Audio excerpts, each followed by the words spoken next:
အားလုံးပဲမင်္ဂလာပါခင်ဗျာကျွန်တော်ရဲ့မြန်မာ Story Channel လေးကနေပရိသတ်တွေကိုပြန်လည်ကြိုဆိုလိုက်ပါတယ်ဒီခါတင်ဆက်ပေးမှာကတော့စာရေးဆရာဘုန်းတော်မူအုတ်တာရေးသားထားတဲ့သူဘရာသာတာစိန်နဲ့ရေပိတ်တာဆိုတဲ့စာစဉ်44လေးပဲဖြစ်ပါတယ်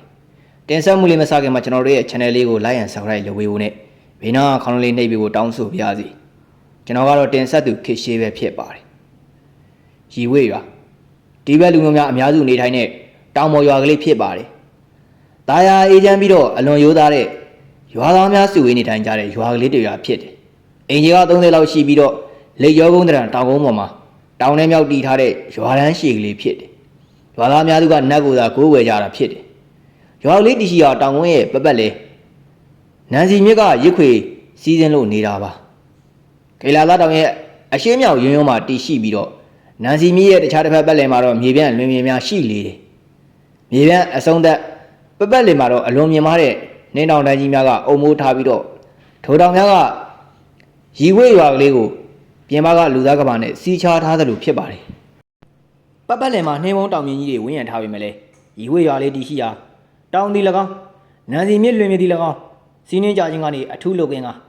မြက်ခင်းမြန်ဆိုင်ခင်းထင်းရှူးနဲ့ခြေရောများဖြင့်တာယာလို့နေတာကသဘာဝမိခင်ကပေးတဲ့စုလက်တစ်ခုပဲ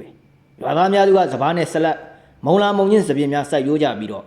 ့အချို့ဒေသတွေအပြားကြီးစပြင်းနဲ့ကောက်ရိုးပကြီးကားလေးများကိုလည်းကေလာတတောင်တော်ကိုဖျားဖူးလာကြတဲ့အနေနယ်ကခီးသွားများကိုရောင်းချလေးရှိပါတယ်။ရီဝေးရွာပလင်းချင်းကမြေပြန့်လွင်များမကျဲဝန်းမှာစဘာကိုများစွာမဆိုင်နိုင်ကြဘူး။တို့အမဲ့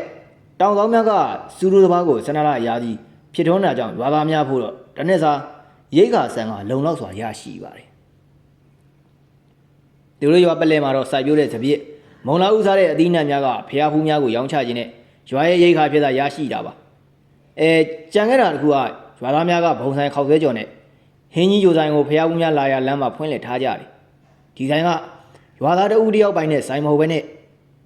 ရွာသားအလုံးပိုင်ပြီးတော့ရွာမိမယုံမင်းကလေးများကသာတာဝန်ယူရတာပါရွာသားလူငယ်များကတောင်ရလုပ်ငန်းသာလုပ်ကန်ကြပြီးတော့တက်ကြီးပိုင်းများကရွာစီယိုခတ်တာရွာရဲ့လမ်းပြင်တာ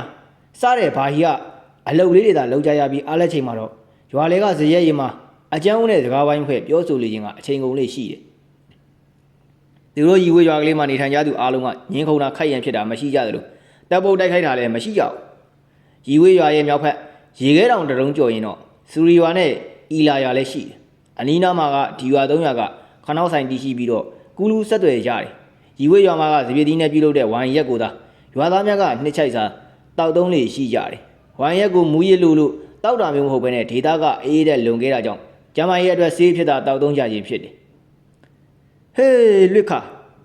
တောင်စိတ်ပြစ်သွားမယ်လေလူဆုံးပြီပေါ့ထန်ခေါင်ကလှန်လုံးတစ်ချောင်းကိုကိုင်းကအိမ်ရှိကနေပြောလိုက်ခြင်းဖြစ်တယ်လွေခါကလည်းနှိုသားနှမကြီးကိုရေချိုးပေးနေခြင်းကနေလှဲ့ကြည့်လိုက်ပြီးတော့ထန်ခေါင်ဇရက်ကပဲစောင့်ကွာငါအလုံးပြင်ပြီ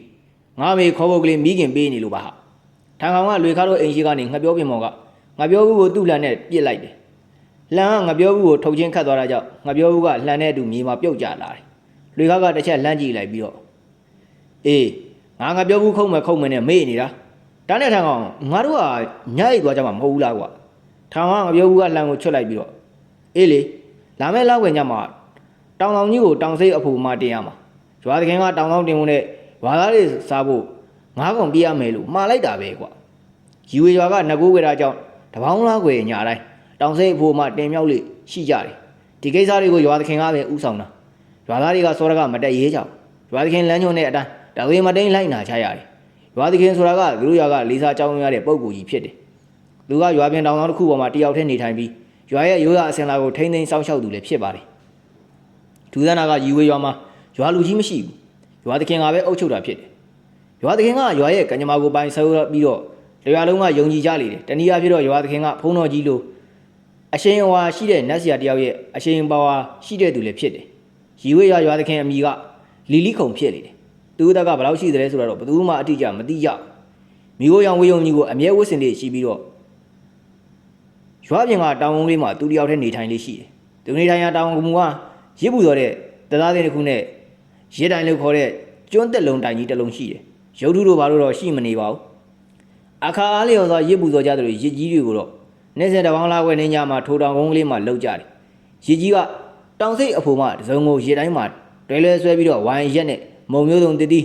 ထမင်းဟင်းအကင်စတာတွေကိုရစ်စင်မှာတင်ပြီးတော့ပတာချရတယ်ရစ်တိုင်အနီးမှာကမိဘုံကြီးဖိုးပြီးတော့တောင်စိတ်ကောင်များကိုဖြတ်ကာကင်ပြီးတော့ဝိုင်းရက်နဲ့တောက်စားကြတာ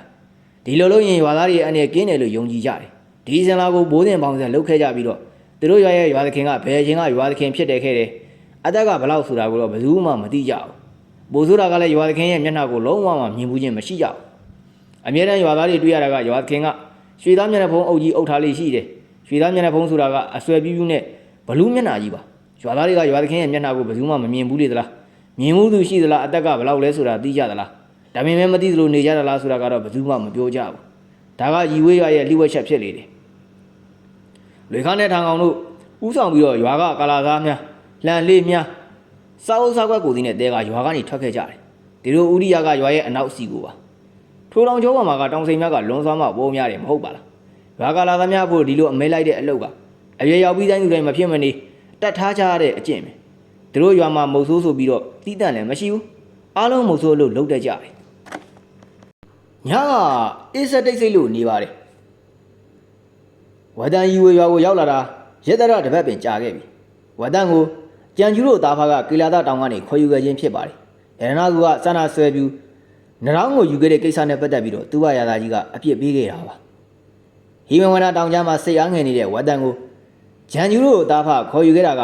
ရွာတခင်ကဘာမှမပြောပေမဲ့တိတ်သဘောကျပုံတော့မရှိဘူး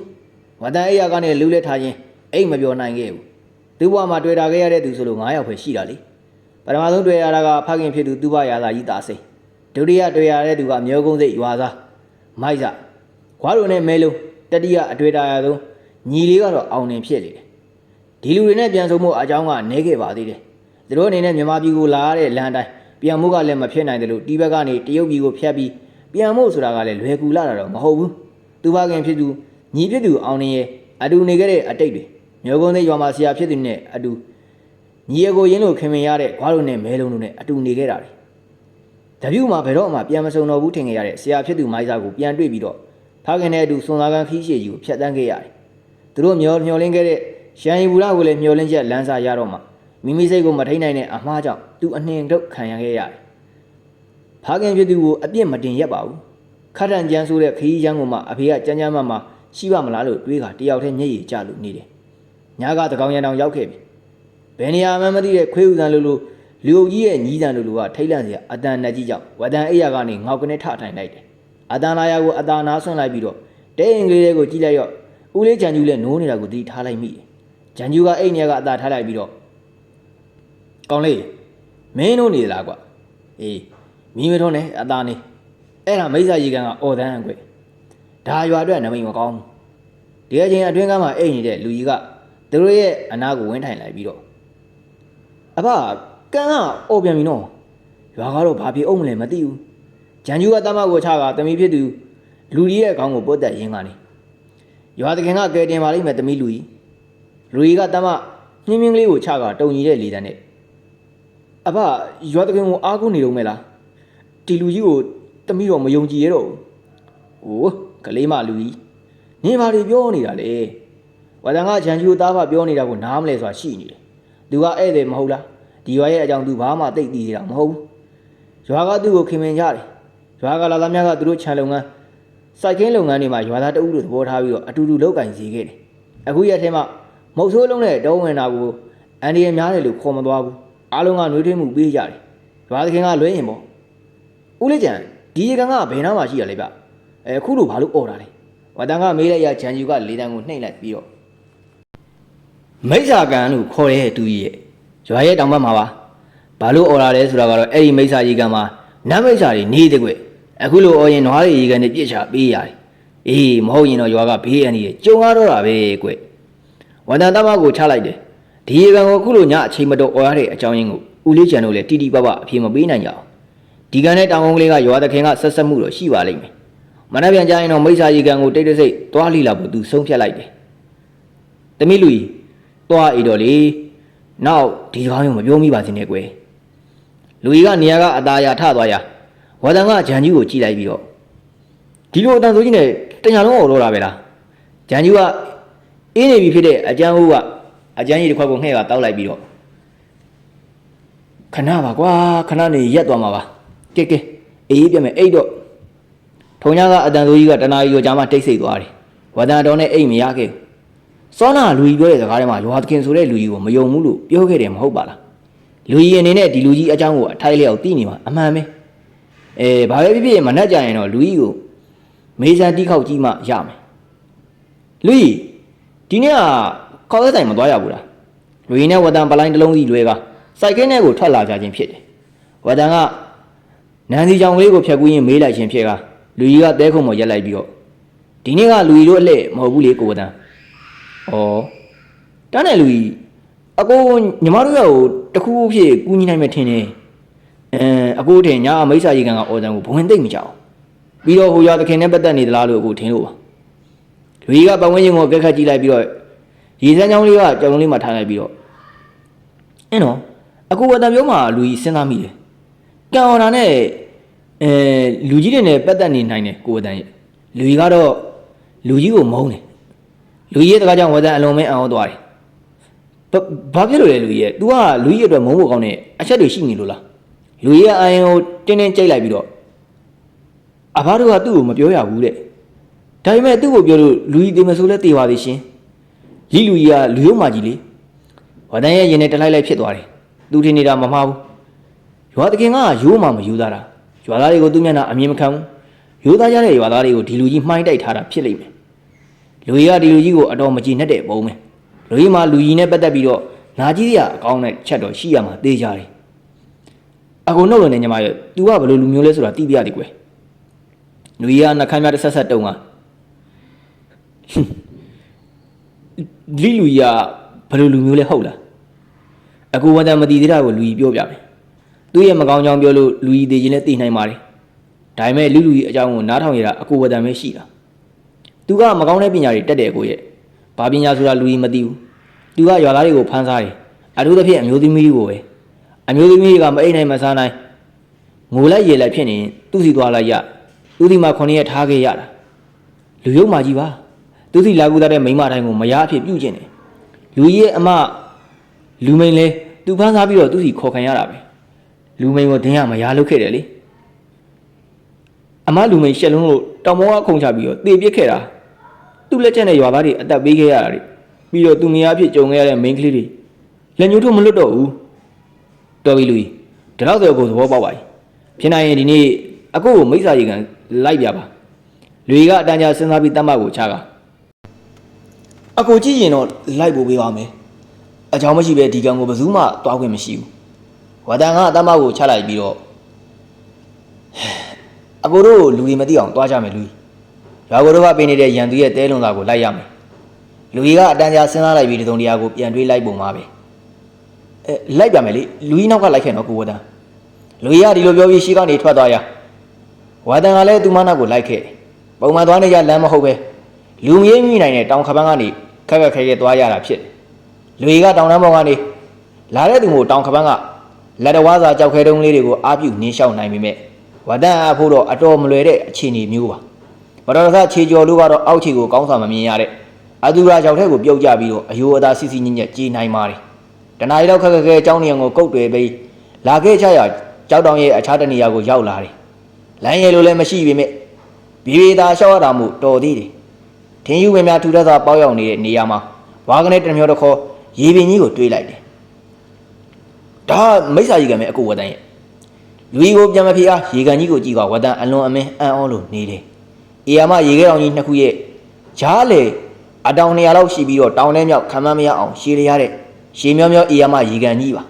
ရေခဲတောင်များကပျော်ပြီးတော့စီးဆင်းလာတဲ့ရေများကထိုရေကန်ထဲကိုရောက်ပြီးရေကန်ကမှတဆင့်နန်းစီမြစ်ထဲကိုစီးဆင်းသွားတာဖြစ်တယ်နမယ်နဲ့မလိုက်ဖက်တဲ့မြင်ကွင်းပဲလူကြီးရှီဝင်းကကျုပ်တဲ့ဒီလောက်လာတဲ့ရှီကွင်းမျိုးမမြင်ဘူးဗျလူကြီးကမဲကရေပင်စီကိုလှမ်းကြည့်လိုက်ပြီးတော့ရီဝေရွာလူတွေအသက်တွေရီဝေကထွန်ရက်ဆိုင်ကျိုးနေတဲ့နွားကောင်ရည်တွေများစွာကဒီလိုလာပါတဲ့ရေကန်ကြီးတွေကိုသတိရတယ်ဆိုတာအကူမယုံကျင်တော့မဟုတ်လားလူကြီးကဒီလိုပြောပြီးရေကန်ကြီးရဲ့အနီးဆုံးကြောက်ဆောင်ပေါ်တက်သွားပြီးတော့အကူဝဒန်လူကြီးကခေါ်လိုက်တာကြောင့်ဝဒန်ကြောက်ဆောင်ပေါ်တက်လိုက်တယ်လူကြီးကရေကန်ရဲ့အဆက်ကိုမင်းကိုပြလိုက်တာကြောင့်ဝဒန်ရေသက်ကိုကြီးလိုက်ရရေကကြီးလင်းနေပြီး ရေထဲမှာကတိရစ္ဆာန်ရိုးစုတွေတွေ့ရတယ်လို့ကန်းသက်တဲပြင်မှာလည်းလူရဲ့ဥကောင်းကုန်တွေနွားဥကောင်းကုန်တွေကိုတွေ့ရတယ်ဒီဘက်ချင်းရွာဘက်စီကနေစူးစူးညံ့ညံ့အတန်များကရေကန်ရှိရလာနေကြတာကိုသတိထားမိလိုက်တယ်လူကြီးကဝက်တန်းကိုကြည့်လိုက်ပြီးတော့သူတို့လာနေပြီအကိုဝက်တန်းလူကြီးတို့ခဏပုံးနေမှာဖြစ်မယ်နော်ဝက်တန်းကလူကြီးကိုနားမလဲသူတို့ကြည့်ပြီးတော့ဘယ်သူတော့လူကြီးရဲ့သူတို့ဆိုတာကအကိုဝက်တန်းဒါညကမိစ္ဆာကြီးကန်ကအော်လို့ရွာကလူတွေနွားတွေလာကြွတာလေဝက်တန်းပါစားအောင်သားဖြစ်သွားပါတယ်ရီဝေရွာသားတွေဖို့တော့ကန်ကအော်ဘီဆိုတာနဲ့အချိန်ကြာကြီးမဆိုင်ဝင်ကြဘူးချက်ချင်းပဲနွားသိုးစိတ်ဒါတွေကိုလာပြီးတော့ကျွေးကြရတာပါလူကြီးကတင်ပင်ပင်စီရဲ့အကွဲမှာဒါကကြောက်ကူလေးတွေဝင်သွားတာကြောင့်ဝက်တန်လေးလိုက်ဝင်လိုက်တယ်ခုကလူနှစ်ယောက်ချောင်ချီနေလို့ရတယ်ရှေးကတင်ပင်ကြီးကကွဲထားတာကြောင့်သူတို့ကရွာသားတွေအပေါ်ကြီးကနေမြင်နေရပေမဲ့သူတို့ကတော့ရွာသားများမမြင်နိုင်ပါဘူးအခုခိုင်တော့နှကောင်နှုတ်စားနှမတစ်ကောင်ဘလောက်နှမျိုးစရာကောင်းလိုက်တယ်လေလူကြီးကဗမာစကားကိုမပီကလာပြောပြနေပုံကအလွန်ကြေကွဲဝမ်းနေပုံရတယ်သူမတို့ရွာသားတွေဗမာစကားဖားကြောင်ပြောထက်ကြတယ်လေကိုမေးမယ်လို့ကြံနေစင်မှာပဲရေကန်ထဲကနေဟုံးဆိုတဲ့အတန်ကြောင့်ဝတန်ရေကန်ကြီးစီအကြည့်ရောက်သွားတယ်ရေကန်ဆက်မကနွားသုံးကောင်ကိုကျိုးနဲ့ချီထားကြတယ်ရေထဲကနေဟုံးဆိုတဲ့အတန်နဲ့တူရေလန်းရေပန်းများကထမ်းပင်တစ်ဖျားလောက်အမြင့်ထိရောက်သွားတယ်နွားရမှာတီးရမဲ့ဘေးကိုတီးနေတာကြောင့်အတင်းယုံပေမဲ့ကျိုးကခိုင်တာကြောင့်လွတ်အောင်မယုံနိုင်ကြပဲရှိတယ်ဘာသာသူမှရေထဲကဟုံးဆိုတဲ့အတန်ကိုကြားကြတဲ့ကတချို့လေရွာရှိရာကိုပြန်ပြေးကုန်ကြတယ်ဝတန်နေရာကနေခုံထပ်ကနားများရှိရာကိုပြေးလာလိုက်တယ်အခုကဘာလို့မလို့လဲကမ်းတော့ကိုရေကန်မိတ်ဆာရောက်နေပြီဝတန်လူကြီးကဘာမှမပြောတော့ဘဲနဲ့ကြောကထားကိုရွှင်ကနေထုတ်လိုက်ပါတယ်နွားသုံးကောင်ချီထားတဲ့ကျိုးများကိုခုတ်ဖြတ်လိုက်တယ်တော်ချိန်လူကြီးကအနီးနားကိုပြေးလိုက်ပြီးတော့အခုကဟိုမှာတတိထားရေကန်ထဲကရေပန်းရေလိုင်းများကအုံထဲထားလာပြီးရေလုံးကြီးကဝတန်နဲ့လူကြီးဘော်ကိုဖုံးအုပ်လို့သွားတယ်နေဦးလုံးတတိနဲ့ကြောက်ဆယ်ကိုဆွဲထားလို့သာရေနဲ့အတူရေကန်ထဲထိပါမသွားခြင်းဖြစ်တယ်တော်ချိန်ထားမင်းလုံးလောက်ရှိတဲ့ညီရဲနေတဲ့အရာကြီးကတန်ရီထဲကနေသူတို့နှစ်ယောက်ရှိရာကိုအချိန်နဲ့ထိုးလာတယ်လူကြီးဝတန်ကလူကြီးကိုစောင့်တွန်းလိုက်ပြီးလက်ထဲကထားနဲ့သူတို့အပေါ်ကိုအချိန်နဲ့ကျလာတဲ့အရာကြီးကိုအားကုန်ပိုင်းထည့်လိုက်တယ်ဝတန်လည်းထားနဲ့အတူအချိန်လုံးကမြေပေါ်မှာလဲကျလို့သွားတယ်သူ့အပေါ်ကိုလုံးဘက်ကထားမယ်လောက်အရှိဝါးပြန်လောက်အရာကပြိကျလာဝတန်ထိုးရာကိုတွန်းဖယ်ပြီးလူကြီးလက်ကိုဆွဲကရေကန်နဲ့ဝေးရာကိုပြေးခဲ့ကြတယ်သူတို့လက်ကြည့်လိုက်တော့ထိုးရာကမြေပေါ်မှာတွန့်လိန်လို့နေတယ်ရေပြင်ကလည်းဟုံးတန်းကျဲကပြောင်းဆိုင်လို့နေပါတယ်သူတို့အတော်ဝေးရောက်မှပြေးလာတာကိုရက်ပြီးတော့အမောဖြေလိုက်တယ်အခုကရေကန်ထဲကနမိတ်စာလက်ကြီးပြတ်သွားပြီသူကတော့ပို့ပြီးတော့မဲတော့မယ်ထင်တယ်နော်ဝါဒန်ကရေကန်ကြီးစီတစ်ချက်ကြည့်လိုက်ပြီးတော့ရေဝဲကောင်ကြီးပါလူကြီးဟာအကူကပင်လယ်မှာနှစ်တော်ကြာနေခဲ့တာဒီလောက်ကြီးတဲ့ရေဝဲတစ်ခါမှမမြင်ဘူးစောနာပြတ်သွားတဲ့ရေဝဲရဲ့လက်တံမှာညကအရင်ကထက်ပုံမတိတ်ဆိတ်လို့နေတယ်ယမန်ညကမိစ္ဆာရေကန်អော်ထားတာကြောင့်ရွာသားများမှာအထိတ်ထိတ်အလန့်လန့်ရှိနေတယ်တောင်ပိုင်းနဲ့ပူဇော်ဖို့တောထဲသွားပြီးတော့တောင်စိတ်ပြစ်တဲ့လွေခါနဲ့ထံကောင်တို့လူစုကလည်းပြန်မရောက်လာသေးဘူးပို့ဆိုတာကမနက်ကမိစ္ဆာရေကန်ကိုရေသာသွားကြည်ထားတဲ့ဘားသုံးကောင်ကလည်းညနေပိုင်းမှာရွာထဲကိုပြန်ရောက်လာခြင်းဖြစ်တယ်ဒါကမိစ္ဆာရေကန်ကနမိစ္ဆာကတလိษံသားမစားလို့ပဲလူအသေးသားကိုစားလို့ထုံသားတွေကိုပြန်လွှတ်လိုက်တာလို့ယုံကြည်နေရတယ်ရီဝေရွာကမိပင်မထိုးကြဘူးကိုအိမ်မှာတိတ်တိတ်ဆိတ်ဆိတ်လေးနေထိုင်နေရတယ်ရန်ယူနဲ့ဝတန်လူကြီးတို့ကတော့အိမ်ရှိကန်မီးလင်းမိုးဝင်းမှာထိုင်ကအကျန်းတောက်နေကြတယ်ဝတန်နဲ့လူကြီးကသူတို့မိစ္ဆာရေကန်ကိုရောက်ခဲ့တဲ့ကိစ္စကိုလုံးဝမပြောကြဘူးထိုအချိန်မှာပဲဇက်ကအချက်ပေးတဲ့တုံးမောင်းခောက်တန်၃ချက်ဇက်တိုက်ကြားနေရပါတယ်အလို၃ချက်ဆင့်ခေါက်နေရမဟုတ်ဘူးလားလူကြီးရဲ့ဘသူသေးပြန်မကောမသိဘူးဦးလေးကျန်ကပြောလိုက်တာပါသူတို့ရွာရဲ့ဒလိသားကောင်ရဲ့အနေရဲ့ကြုံရင်ဆိုရင်အချက်ပေးတုံးမောင်းခောက်တန်၂ချက်ဆင့်ခေါက်တာဘာသာတွေကလူတဦးတယောက်သေဆုံးတဲ့အခါမှာအချက်ပေးတဲ့တုံးမောင်းကို၃ချက်ဆင့်ခေါက်လေးရှိတယ်ဟုတ်တယ်ပါရဲ့ဒုက္ခပါပဲဘယ်သူများဘာဖြစ်တယ်လဲမသိဘူးကဲအရေးကြုံပြီအဘတို့ရွာလေဇက်ကိုသွားကြမယ်ကျန်ကျူကဒီလိုပြောပြီးသုံးမေးချုံတဲ့ကြီးချုံကတဲရင်ကလေးဘောကနေဆင်းသွားရဝတန်နဲ့လူကြီးလဲဝန်ဒီအင်ကြီးများအုပ်ဝေခါနောက်ကနေလိုက်ခဲ့တယ်ရွာတွေကလူများလဲအခုမှမိကလေးများလင်းလာကလူတန်နေကြားလာရပြန်တယ်ဘာသာတွေကမိတို့ကိုသိနဲ့ရွာလေဇက်ရှိရာကိုလာနေကြတယ်ရွာကလေးကငယ်တာကြောင့်ရွာဇက်ကိုခဏချင်းရောက်လာတယ်ဇရက်ပေါ်မှာကလူကြီးတွေစုတိုင်းကတိုင်ပင်နေကြတာကိုတွေ့ရတယ်ကြံကျူးကိုမြင်တော့ရွာလူကြီးတူကဟဲ့ကြံအခုညမောင်ရီတီရောမှာမင်းဆိုင်ကအဆက်မှာရှမ်းဟုသေးနေတာတွေ့တယ်တကူလုံးလဲတော်ဝါတကောင်ကိုက်ထားတဲ့ဒဏ်ရာတွေနဲ့မိသားရေကန်ကဒေါသထွက်နေပြီးတော့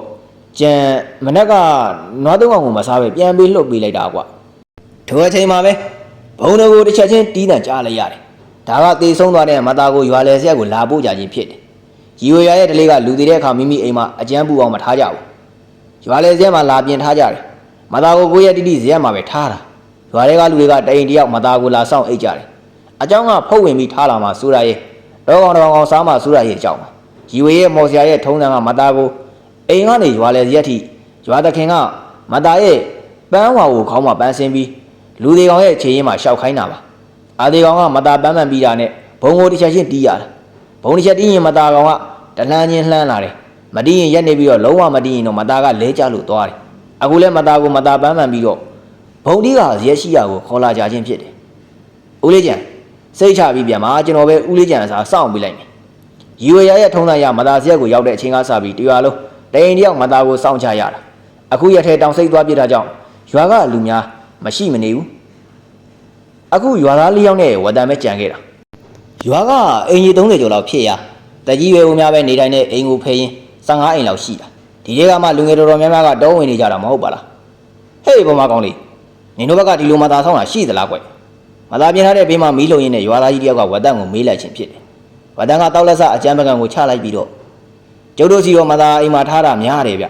တချို့ကရွာပြင်ထားကြပြီးတချို့ကတုတ်တံမှာထားခဲ့တဲ့ဓလေ့ရှိတယ်များသောအားဖြင့်တော့အိမ်မှာပဲထားကြတာပဲမသားကတော့စောင်းရတာပေါ့ဗျာ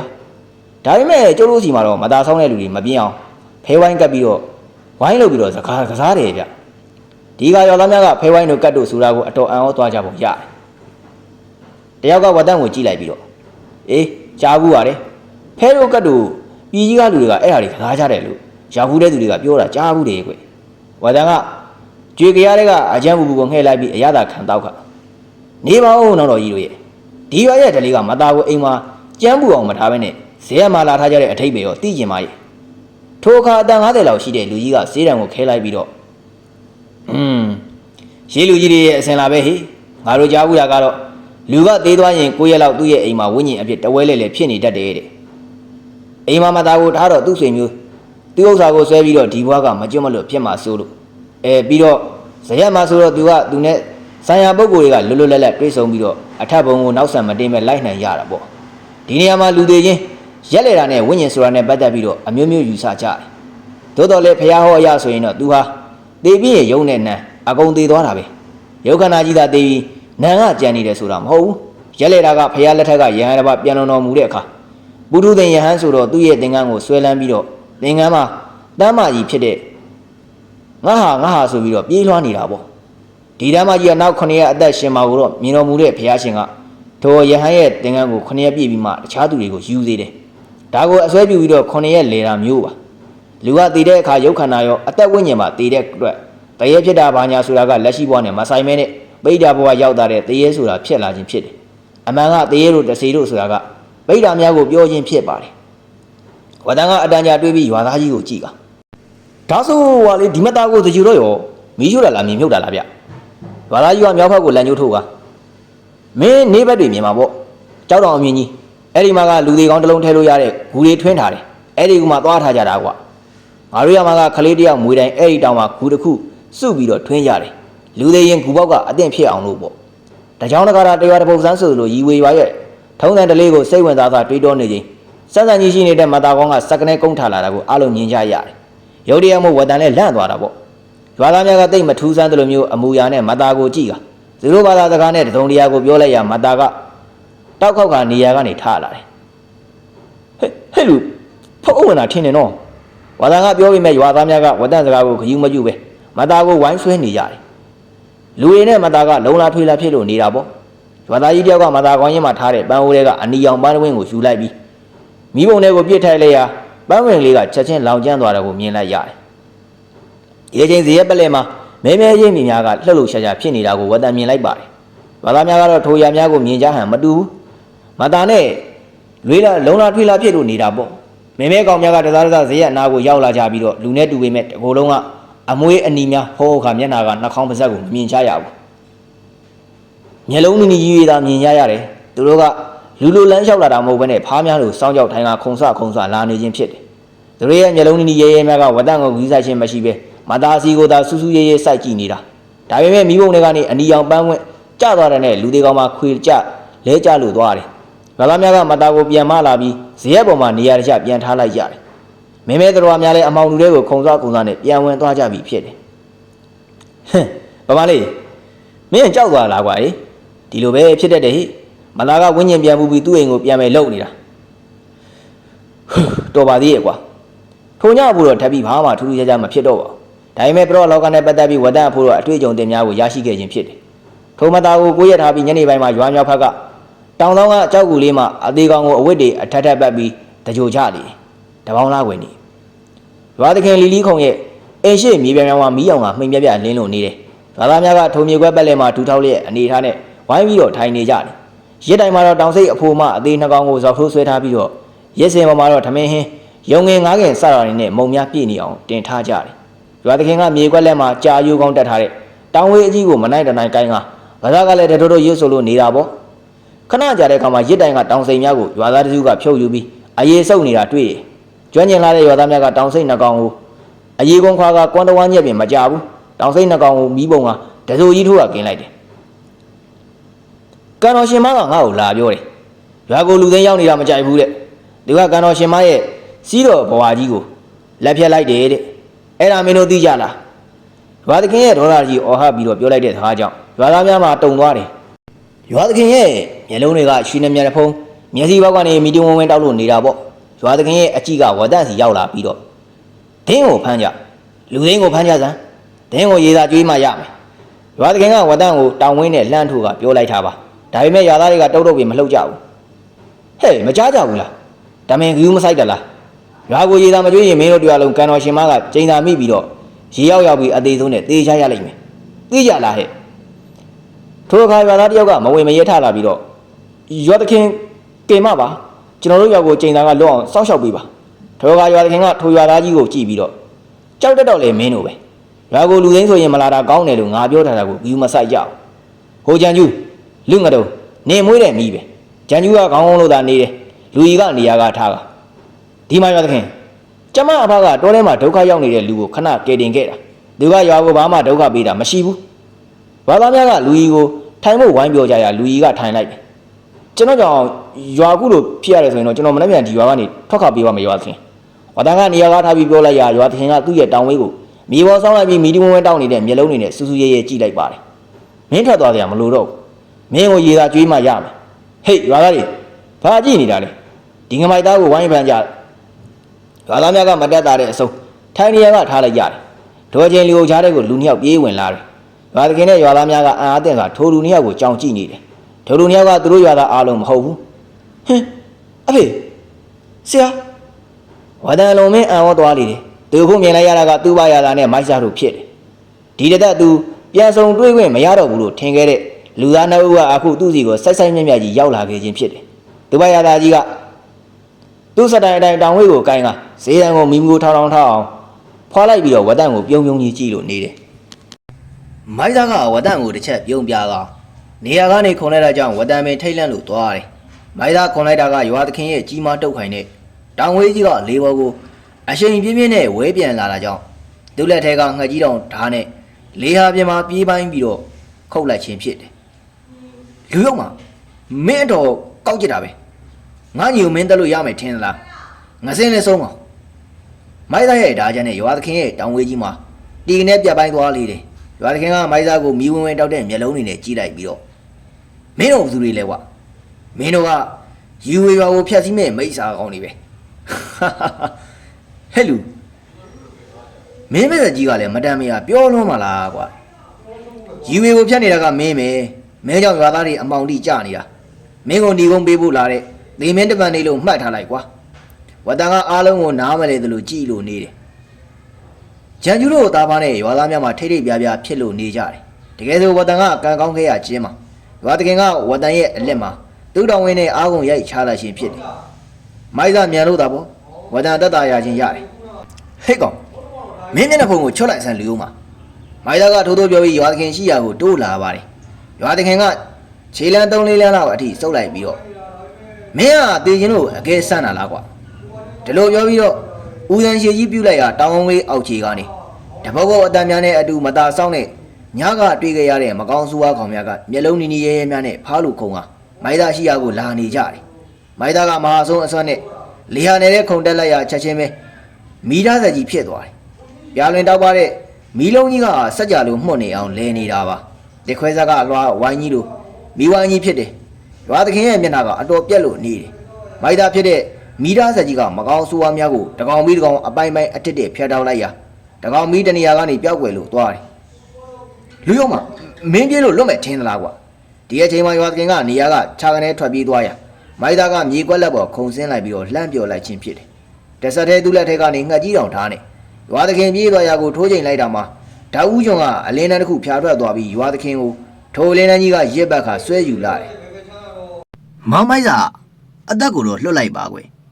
်ဒုဝရသားကြီးကပြောလိုက်ရမိုက်စာကခေါင်းငိမ့်လိုက်ပြီးတော့မင်းကယူသားကြတဲ့ရီဝေရွာသားတွေကိုစုံတက်နဲ့ချောင်းလန့်ပြီးတော့ဘယားမသိတရားမသိနဲ့မှိုင်းတိုက်ခဲ့တယ်လူရုံမှာပန်းအောင်လွတ်တဲ့ဒလေးကပကန်းမှာရာသွင်းဇက်သိမ်းမလှခဲ့တာမင်းသိမှာပေါ့လေရွာသမီးပြိုတွေရဲ့အပြူတင်ဘွားကိုမင်းရဲ့စုံတက်နဲ့ဖျားယောင်းမူးဝေအောင်လုပ်ပြီးတော့ဈေးကူရဲဆိုပြီးသူများသားမျိုးသမီးတွေကိုဖျက်ဆီးတဲ့ကောင်ဖီရွာတကယ်မှမြေမှာလူးလိမ့်လို့နေတယ်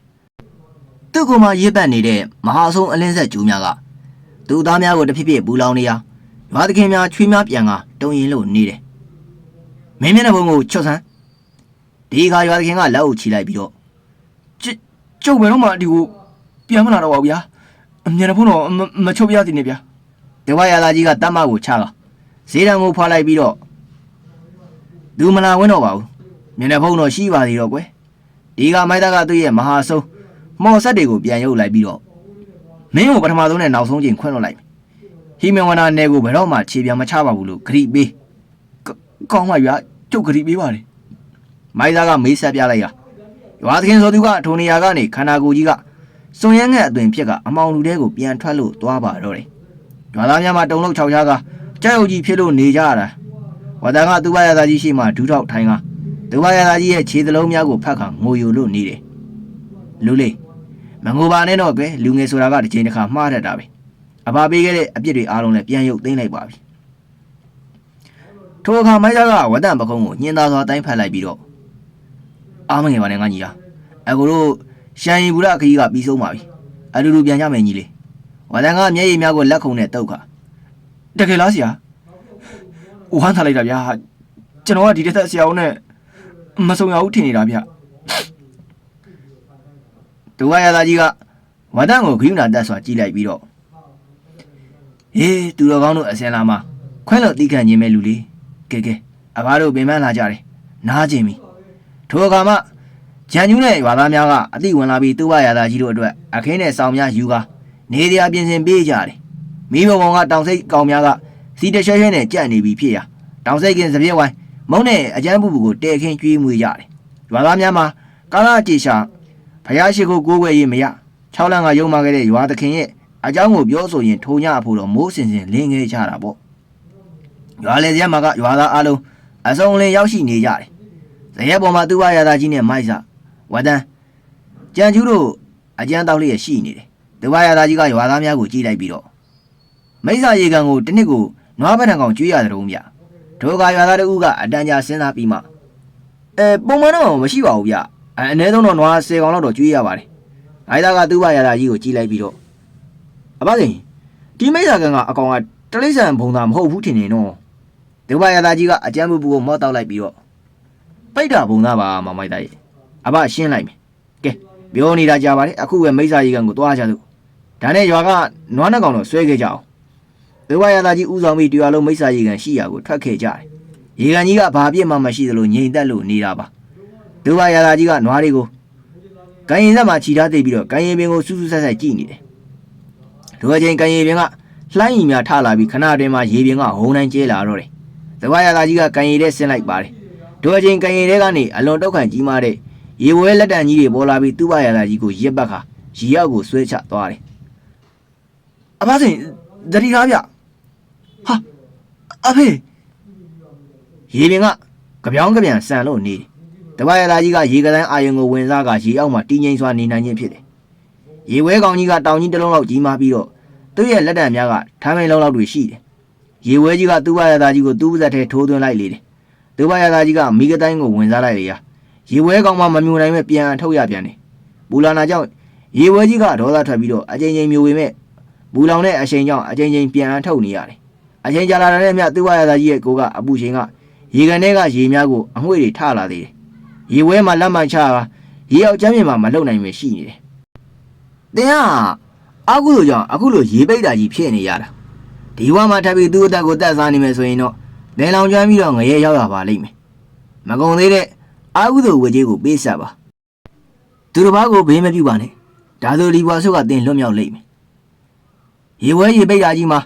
မန်ကြကသူ့ဘရသားကြီးကိုငေးကြည့်လို့နေပါတယ်သူ့ဘရသားကြီးကရေပြင်ပေါ်ပြန်တက်လာပြီးရွာသားများကိုပြုံးလို့ကြည့်ကကဲအားလုံးလည်းပြီးဆုံးပါပြီမောင်မိုက်စားကြီးကျုပ်တော်ဝင်ကတော့ပြီးပဲဒီအခါမိုက်စားကပြုံးကသူ့ဘရသားကြီးကိုကြည့်လိုက်ပြီးတော့အဖစိန်ရဲ့အစွမ်းကိုမြင်ရတာဒါပထမဆုံးပဲဗျဒါပေမဲ့ဖစိန်တောင်းရမကြည့်သေးဘူးဗျဟေးဘာတော်ဝင်ချန်တော်မောင်မိုက်စားရဲ့ဩထိမ်းများချင်းလင်းဆိုသလိုရီဝေရွာသူလုံမပြိုကိုမိသားဖာသားပြီးတောင်းဝဲဖို့တောင်းရကြံသေးတယ်ဗျဒိုကဝတန်ကလုံရင်ရဲ့လက်ကလေးကိုကင်ကရှားရောင်စွာနှစ်ယောက်သားခေါင်းလေးတွေငုံလို့နေတယ်ရီဝေရွာသားများမှလည်းအကြောက်တရားနဲ့တတိုင်းတစ်ခုပြိုလဲသွားပြီးမို့လွတ်လွတ်လပ်လပ်ပျော်ရွှင်လို့နေပါတယ်ခင်ဗျာဟုတ်ကဲ့ဒီကနေ့ရဲ့တင်ဆက်မှုလေးကိုတော့ဒီနေရာမှာတင်အဆုံးသတ်ပြရသည်နောက်ထပ်သူ့ဘာရသာတာစိန်နဲ့စိတ်ဝင်စားစရာဇာတ်လမ်းကောင်းများကိုလည်းစောင့်မျှော်အားပေးကြပါဦးအဆုံးထိလိုက်ပါနားဆင်ပေးတဲ့တယောက်ချင်းစီတိုင်းကိုလည်းကျေးဇူးအများကြီးတင်ပါတယ်